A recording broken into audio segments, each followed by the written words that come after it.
Okay, thanks, Michael. So next, yeah, we do have our champions as well who support and have endorsed the manifesto. I'm excited that Angela Kobler, who is the CIO for Johnson & Johnson, and Mark Cameron, who is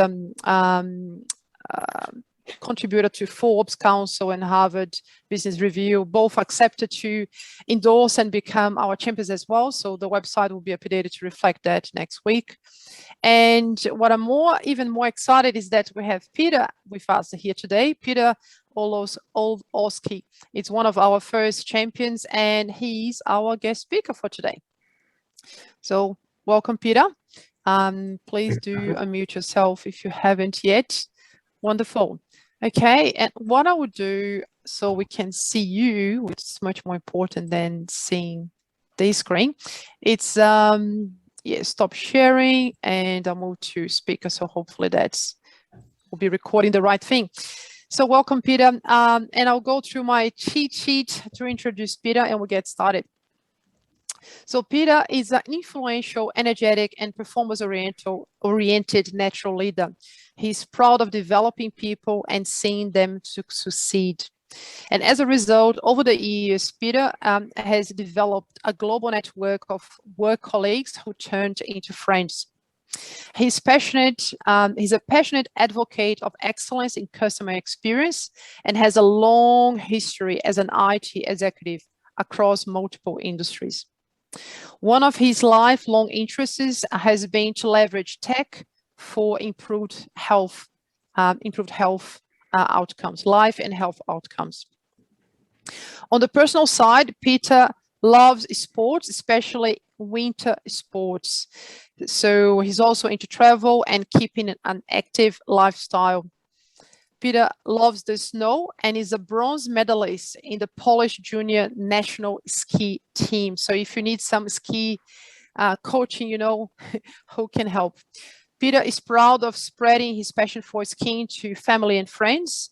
And in his family, paraphrasing himself, knowing how to ski well is not an option. So last but not least, Peter has endorsed the Mindful Sale Manifesto, is one of our champions. And yeah, that's it. So welcome, Peter. Thank you, Natalie. Thanks for the introduction. I'm thrilled to be on your show. Thank you. So let's start, Peter, with a little bit of overview of your journey. How did you end up becoming a CIO? Tell us a little bit about your story and maybe your connection with Australia as well, because I think that'll be interesting. Okay, let me just close the. Yes, I'll start with the long that you've mentioned. Yeah, my story is quite long. I've been in the industry for over 30 years, believe it or not. Obviously, not started as a CIO. Initially, I think my story began really early on. I always wanted to become a surgeon, cut people up and put them all back together. But then there was a massive explosion of IT and personal computers. That was, back in the 80s, right? And somehow I thought that bridging the both worlds would work, but these were very early days and there were not so many opportunities actually to study computer science and medicine. And computer science completely drew me in. So I became very technical. I started to program, I started to put computers together, look at networks, infrastructure, this kind of things. And still my interest and the passion stayed at the back of my mind, just kind of to sniff around the health and the medical industry. And, believe it or not, an opportunity came to work for a very small, but now very successful Australian company called ProMedicus. And all the guys did back then was produce or develop a clinical system for private practitioners. So that was the why I could bridge my interest with IT. So I jumped on a big project to develop a bit of medical software. And that adventure lasted not very long because about a year or 2 years later, we decided to move to Europe with my wife. So I did marry early. the decision was, I guess, an outcome of very many things. First of all, being young and adventurous, but secondly, wanted to study something that was not really available here in Australia. And yeah, we made the journey back to Europe. That was beginning of 90s. And what we discovered after landing in UK was that, hey, Central Europe has really opened up. And a lot of companies were setting up greenfields in Poland, in Czech Republic, in Hungary, even thinking about Russia back then. And as you've heard, I'm Polish. My parents migrated to Australia in the 80s. I got my education here in Australia. I studied in Australia, but the next 4 years after moving to Europe, we intended to spend in Europe. So suddenly all this opportunity, and with my passion, and kind of that passion gave me direction and purpose, right? But guess what? The world is wide open. We're jumping into unknown, and there's all these companies trying to set up shop in Eastern Europe, and they after my skill set. The local languages, what they call the Western education, and a different mindset. Different way of thinking about how to approach things, how to build things. So I guess I was in the right place at the right time, because the opportunities were really accelerated. That kind of acceleration was simply not present in the Western world. So with this unique skill set and right time, I jumped on implementing large companies, setting up really businesses in Central Europe in pretty harsh conditions, without much of IT present, much of underlying technologies. Jumped on SAPs, jumped on all the ERP systems you can think of. And it was a great learning curve, because from being a very tech focused, I became business focused. And then when that happens and you've got your first success, second success, somebody comes around and says, hey, you've got a team to manage. So, the first experiences managing people, and kind of, that reality really hit me hard, because, managing IT and systems is far easier than managing people. But what I discovered is that I really enjoyed working with people, believe it or not, much more than working with computers and with C and with C++ and all this other new technologies coming around the corner. So I think my mindset really helps me. I am a born optimist, and I always have been, and I think I will die also optimist as well. Because of the opportunities, I managed to work for large companies and global companies as well. And what I realized is that working for a global corporate gives certainly a lot of professional experience, and also creates an opportunity to manage businesses of almost unimaginable size. So I worked for Deutsche Post, which back then bought DHL, for example, and a lot of other companies on the way. So we merged, we sold companies, so we had to divest as well. So all those experiences were building up as I was changing roles throughout the company. And those circumstances, they create opportunities, and those opportunities also create new circumstances and occasions that you can go for. And somewhere on my way, I've met some interesting people, including a couple of millionaires that had enough money and enough vision to be able to fund some of these visions. So we had some fun creating technologies that you take for granted now. For example, in the food industry, something like Uber Eats, right? So we've created an Uber Eats for a couple of European countries before Uber was around on the market. That was super exciting. It was super exciting to get people and the customers on mobile applications on the web. So again, through that experience, I've learned to actually discovered that mixing people from different disciplines is very beneficial, right? It really gets amazing results and solutions done.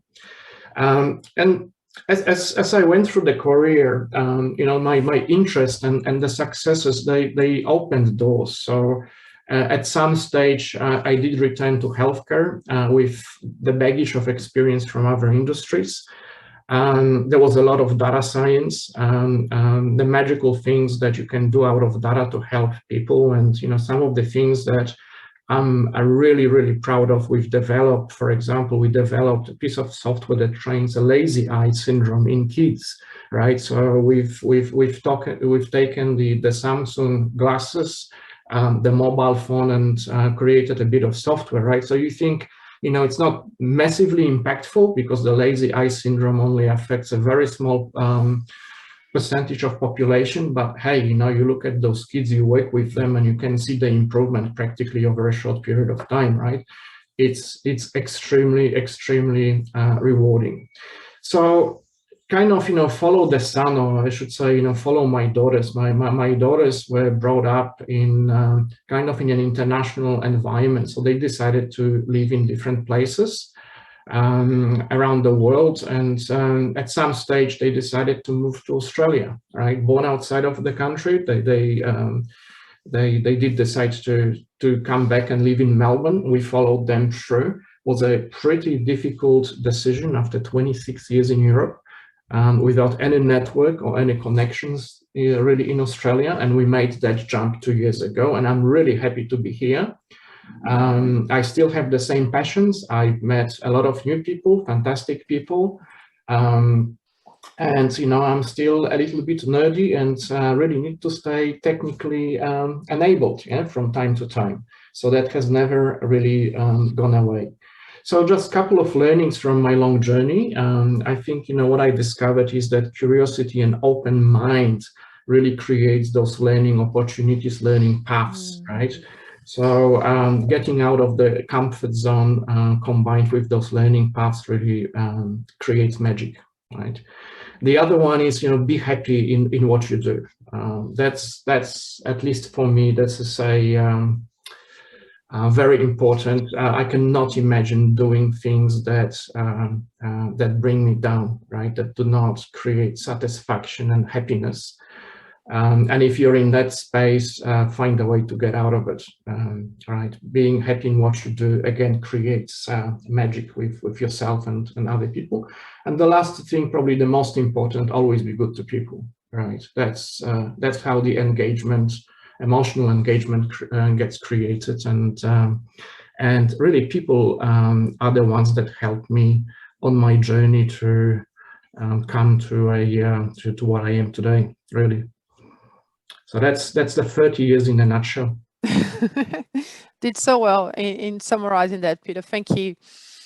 So next, how about you touch on your challenges and opportunities that you have in the current role, especially those around people, because, you know, for the Mindful CIO, people leadership, it's our focus here. So any challenges or opportunities in your current role you'd like to touch on briefly?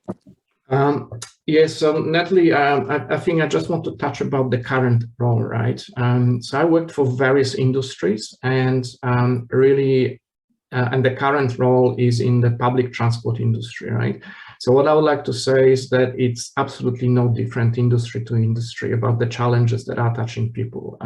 Every company I worked for have pretty much the same challenges. So some of the challenges that currently I'm seeing is, first of all, I can see a big problem with labor shortage, right? And that means, how do you retain your best talents? And how do you attract new talent, right? Because you not always can be competitive in terms of being able to afford to pay the money for the best people. The other challenge is about mixing and matching the talent and the capabilities in your company, right? So kind of looking outside of the immediate function and trying to pull skills to be able to deliver more for less. And that's challenging in a way that not every organization is really ready to do that. And again, the mindset of the culture is not supporting that kind of a model.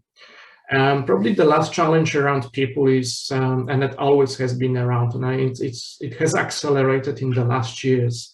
It's about the speed of change. This is just getting faster and faster, right? So there are new ways of working, you know, the agile models, et cetera, and there are models to implement those agile practices. But again, in a very traditional business, which public transport is, it is extremely difficult to get that mindset implemented amongst the wider team. So these are some of the challenges, but these are good challenges to have. And believe me, the labor shortage that we are experiencing in Australia, I have seen that 5 years ago in Europe, and that did a lot of good to individuals, so the IT professionals, obviously, but also a lot good to the companies in the way they work and the way they solve issues internally. Right, some opportunities. I think there's always an opportunity to evolve capabilities, own capabilities and your team capabilities, develop people, look at innovation, and look at communities, right? So like Mindful CIO or any other community that can support you in your objectives. That's an opportunity that I think there's an abundance of that out there. So don't be afraid to ask. Ask for help. There's nothing to be ashamed of. Learn from others. Brilliant. Thanks, Peter. So next, let's shift gears a little bit. And of course, you have, for those who can recognize, after having a bit of a brief chat with Peter this week in preparation for this fireside chat, I learned that he collects some vintage ski gear. So I don't know if those can see behind him on his left-hand side. There is some vintage. I don't know if you had the other one close to you that you could share, Peter. But the question is, what is your number one strategy for self-care or ritual for self-care? What would you say? Number one, I escape into sports and physical activity. That's my number one strategy, right?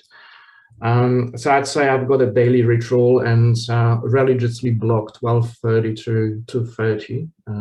It's, you know, I might think 2 hours is a long time during the day, the business day, but every day I've got that time blocked out, and it's pretty difficult to get an appointment with me at these times. And I use that to run, to walk, to cycle, to think.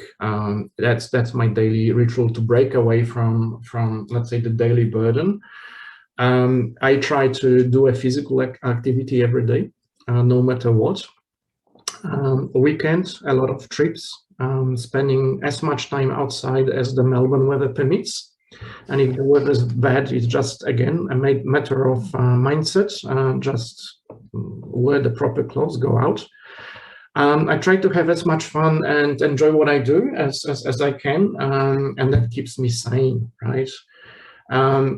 In spare moments, I like to reflect on the day, what went well, what didn't go well, and reflect on the week, reflect on the interactions I have with people, to see where I've made a difference and maybe where I failed to make a difference.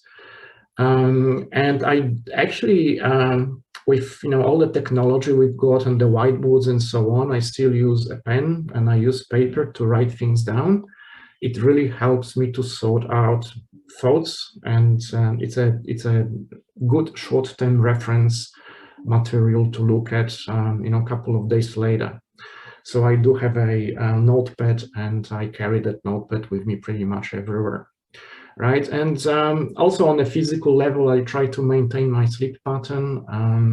It's not religious, but I try to be in bed by latest 11 o'clock, and sleep as long as I can, and get up 5 minutes before the bus departs. The longer kind of lifetime rituals, it's a lot about learning and pursuing some of the interests and curiosity, finding things out, finding things, how they work, and listening to a lot of podcasts. Udemy is a great gift for me. I do a lot of courses on Udemy, talk to people, travel, family, engage in totally work unrelated activities as well, just to do something different, and trying to frame things in a positive mindset frame as well. No matter how difficult they are as well, I always see an opportunity in every single interaction or occasion. So that kind of helps me survive and kind of generate new energy next day. Amazing. Thanks for sharing so openly, Peter. And I love the fact that you're so committed to that daily blocking of your calendar, blocking your diary, and commitment to have a good sleep as well. And your reflection time sounds like a mindfulness practice in disguise, which is great to hear. Okay, so next, in terms of the declarations of the manifesto, Peter, which one would you say is your favorite one, and why? It's certainly the healthy culture is my favorite one. And I think that the culture, it can break or make people, really. And I've seen some really, really good people suffering toxic organizations. Some people have enough opportunity to leave those organizations and find more luck elsewhere. Some people get stuck, right? And that is something that I've observed over and over with, and I must have worked for at least 7 or 8 very different organizations, and believe me, even in the large organization that has a very strong culture, there are pockets within that organizations that are not fun to work with, right? But what I've observed is that mechanics of emotional engagements, they work the same no matter which geography you're in, right? Or which race or religion, or which demographic group of people you work with. It's kind of a fundamental human reaction that when people feel part of the vision and there is a purpose, and they are given a chance to contribute, right? And they are treated with respect, and they are trusted. They will really outperform themselves, and they will outperform, any goal that you set. And obviously there has to be a purpose behind that goal. And I think I can, as a leader, I can make a choice, right? I can make a choice, and I can influence how my function, my department, or my immediate surroundings, how they work for me, how they work with me, right? And because I can create the environment of possibilities with a lot of authenticity and also diversity, I found that good people will come, right? And they will want to work with other good people in a good environment as well, right? And again, and I think that's where that magic happens. How it's really about how do you create a culture where you can enable individuals and groups of people to become a better part of themselves, and how do you remove all the barriers so that even the ones that are maybe staying quiet in the corner, they are not the shining diamonds in your team. They also have a lot of potential that once unleashed. I've been really surprised number of times how great and effective those individuals are, and how much they can contribute to the overall environment and the outcomes as well. So I think that's why I think that the culture is really all about creating an environment that people can thrive, right? And if I can help to make it happen, that's what I'm gonna do. And that kind of brings me back to your declaration number 2, which may have to be declaration number 1. Excellent.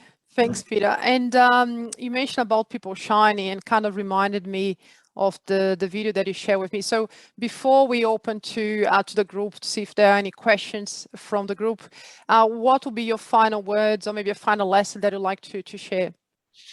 All right, so we're gonna see a video in a moment, right? So I did come up against a guy called Benjamin Zender, right? So you can look him up on YouTube, on Google.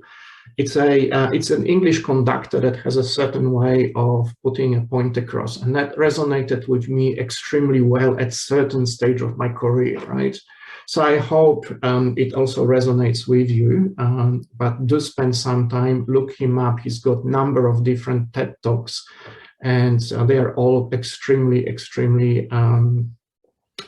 interesting to hear, right? So what I say is light up those eyes of your staff, and you will, after seeing the video, you will understand what that means. But another thing is that, look, everybody's got a story, right? And you also have a story. So share your stories with your team. Listen to the stories that people have, and those stories are the glue that glues the teams together and brings people closer together, right? And when people trust each other, anything really is possible, right? So my key lesson, right? The key lesson, kind of a turning stone for me at some stage of my career, right? It's nicely summarized by Benjamin. So I think Natalie, you will play that 1 minute of video in a second. Right, and again, I was very lucky to come across that, and I hope it does maybe a little for you as well in what he says, and if it can improve the way you deal with people, or you manage people, or you are the way that you lead people. I'd be really thrilled. Okay, so give me a moment, and I'll share. Oops, not this one. Well, that's organising that. I'm very impressed with the fact that you said you take the bus to work. That shows real dedication. You've gone to you're living in a place where you can take your work transport to work. Yeah. But to be honest, on a good day, I jump on a bike. I have 26 kilometers to ride each way, right? So it's a long ride, but it's very rewarding. Okay, I hope I got the right screen sharing. Can you see Benjamin Zender on the screen? Super. All right, so different worlds. Here we go. Now, I had an amazing experience. I was 45 years old. I've been conducting for 20 years, and I suddenly had a realization. The conductor of an orchestra doesn't make a sound. My picture appears on the front of the CD. But the conductor doesn't make a sound. He depends for his power on his ability to make other people powerful. And that changed everything for me. It was totally life-changing. People in my orchestra came up to me and said, "Ben, what happened?" That's what happened. I realized my job was to awaken possibility in other people. And of course, I wanted to know whether I was doing that. And you know how you find out? You look at their eyes. If their eyes are shining, you know you're doing it. You could light up a village with this guy's eyes. Right, so if the eyes are shining, you know you're doing it. If the eyes are not shining, you get to ask a question. And this is the question. Who am I being that my player's eyes are not shining? We can do that with our children too. Who am I being that my children's eyes are not shining? That's a totally different world. Now, that's the point, Peter? That's the point, right? I think so. I think a very powerful question, right, at the end of that 60 seconds episode, right? And it's really down to us, as leaders, to ask ourselves that question. What are we doing wrong that we are not enabling other people to succeed? With those wise words, we might close. Peter, thanks so much for showing up. Thanks for your support and for speaking so openly about your journey and about your way of thinking.